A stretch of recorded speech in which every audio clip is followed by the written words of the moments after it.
Terima kasih saudara Anda masih bersama kami. Saudara, Gunung Semeru di Lumajang kembali memuntahkan banjir lahar dingin ke sejumlah daerah aliran sungai. Banjir terjadi karena kawasan puncak Semeru diguyur hujan dengan intensitas tinggi. Banjir lahar dingin menerjang daerah aliran sungai Leprak di desa Jugosari, Kecamatan Candipuro, Lumajang. Sejumlah penambang pasir dan armada truk terjebak di tengah aliran sungai. Meski ada yang nekat menerobos karena merasa masih dalam batas aman. Pas hujan deras, pas hujan di sana, di atas, di Curah Koboan, pokoknya di gunungnya, dekat Gunung Semeru. Kalau di atas hujan, di sini pasti terjadi banjir. Masih panas di sini, di atas mendung pasti hujan. Banjir terjadi karena kawasan puncak Semeru diguyur hujan dengan intensitas tinggi dengan membawa material vulkanik dari gunung api.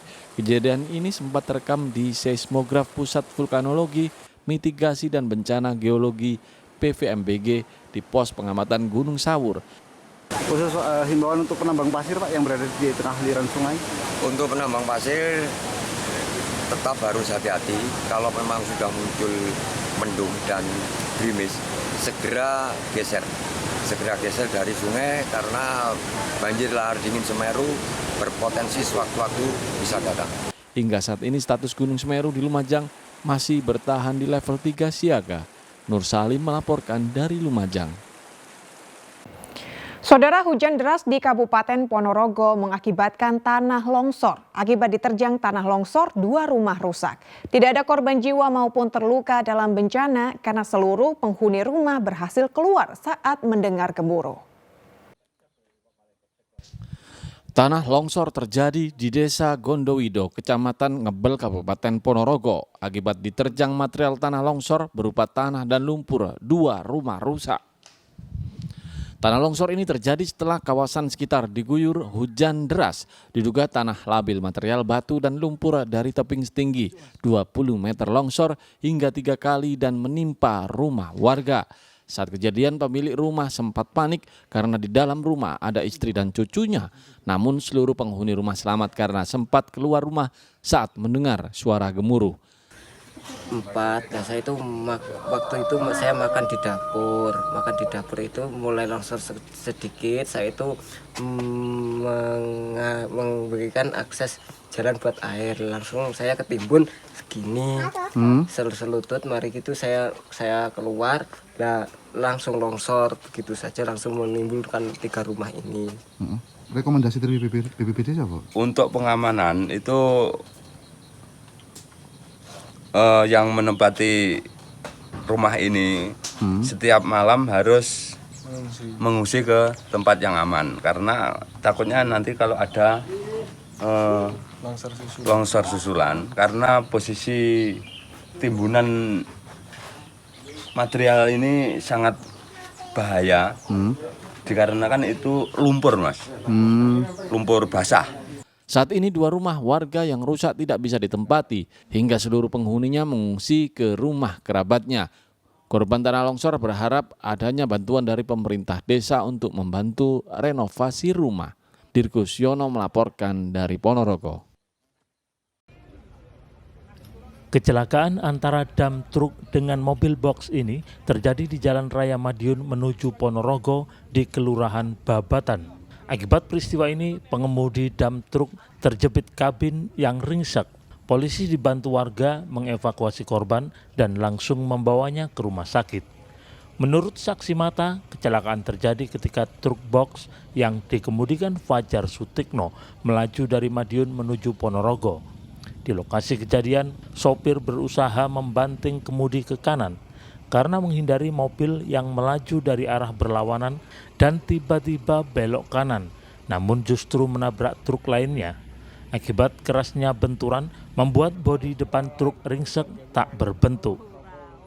Dari sana, dari utara itu kan ada travel, ke arah ke barat.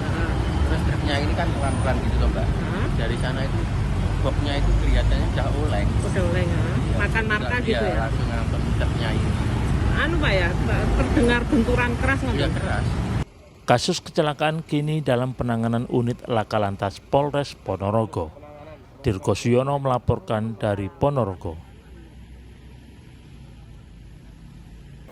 Kita ke informasi lain, Saudara. Menjelang perayaan Imlek 2024, umat Buddha di Wihara Budayana Jalan Putat Gede, Surabaya menggelar penyucian patung. Pembersihan patung merupakan tradisi pembersihan diri sebagai wujud penghormatan pada Sang Buddha.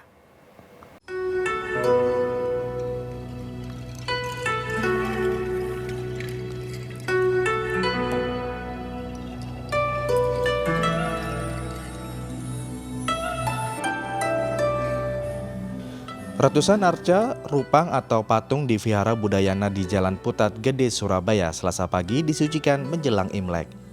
Sebelumnya umat terlebih dahulu menggelar ritual dan doa.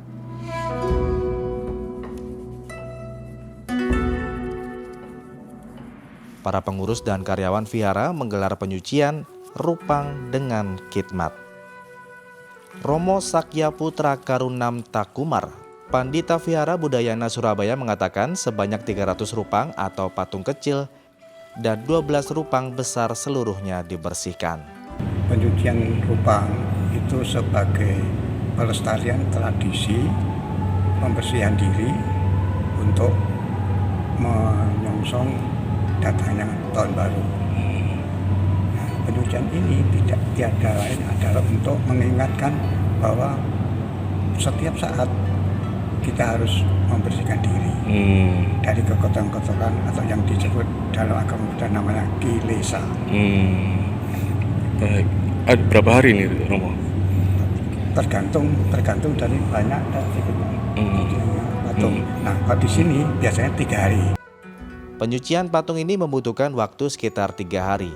Pembersihan patung dewa ini merupakan tradisi wujud penghormatan untuk menyambut datangnya Tahun Baru Imlek. Dari Surabaya, Ari Purwanto melaporkan.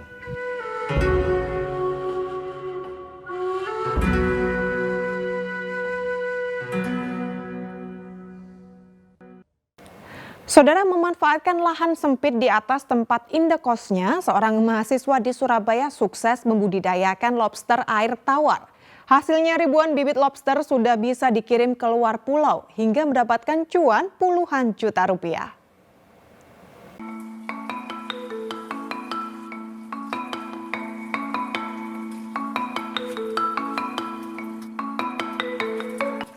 Siapa yang berkemauan keras akan mendapatkan hasil maksimal. Kalimat itu dibuktikan kebenarannya oleh Ray Albani, mahasiswa sebuah perguruan tinggi di Surabaya. Kemauan dan ketekunannya membudidayakan lobster air tawar kini membuahkan hasil, meski hanya dilakukan di tempat yang sempit.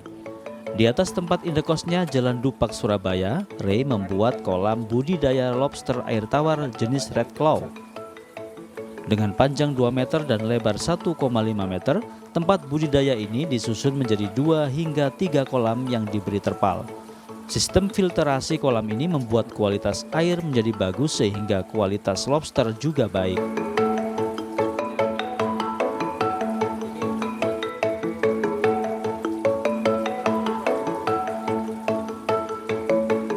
Dalam sekali panen, Ray bisa mendapatkan sekitar 1.000 benih lobster yang dikirimkan hingga ke Bali dan Jawa Barat. Bahkan mahasiswa semester 7 itu sudah mendapatkan puluhan juta rupiah dari hasil budidaya lobster Red Claw. Budidaya lobster air tawar ini mulai 2021, Pak. Dimana itu awalnya kita belajar dulu. Kan pertama kita dapat peluang usaha dari sosial media. Dari sosial media itu kita tertarik, wah ini ada peluang baru yaitu lobster itu. Tapi sebenarnya untuk lobster ini sudah lama, Pak. Ya dari mungkin puluhan tahun yang lalu itu sudah ada. Tapi yang trendingnya barusan ini aja. Untuk penetrasi pasar kita mulai di tahun 2022. Dari 2022 itu kita penetrasi pasar, di mana sekarang udah alhamdulillah pasarnya sudah tercetak. Sudah tercetak. Ini penjualan ini sampai berapa, Mas? Satu setnya? Kalau satu set kita mulai dari 150.000 itu 4 jantan 6 betina atau satu set. Ukuran berapa? Itu ukuran 3 in.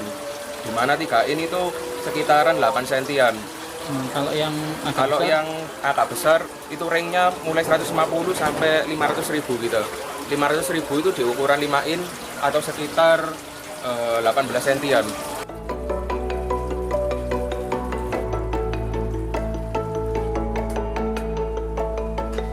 Benih lobster itu dijual per set dengan isi 4 jantan dan 6 betina. Harganya berkisar antara Rp150.000 hingga Rp500.000 tergantung ukuran benihnya.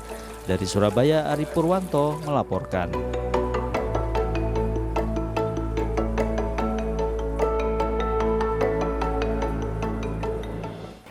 Ya, saudara, informasi tadi sekaligus menjadi akhir perjumpaan kita dalam Liputan 6 Daerah Jawa Timur kali ini. Atas nama seluruh kru yang bertugas, saya Iman dari Sasmita mengucapkan terima kasih atas perhatian Anda. Selamat beraktivitas dan salam SCTV.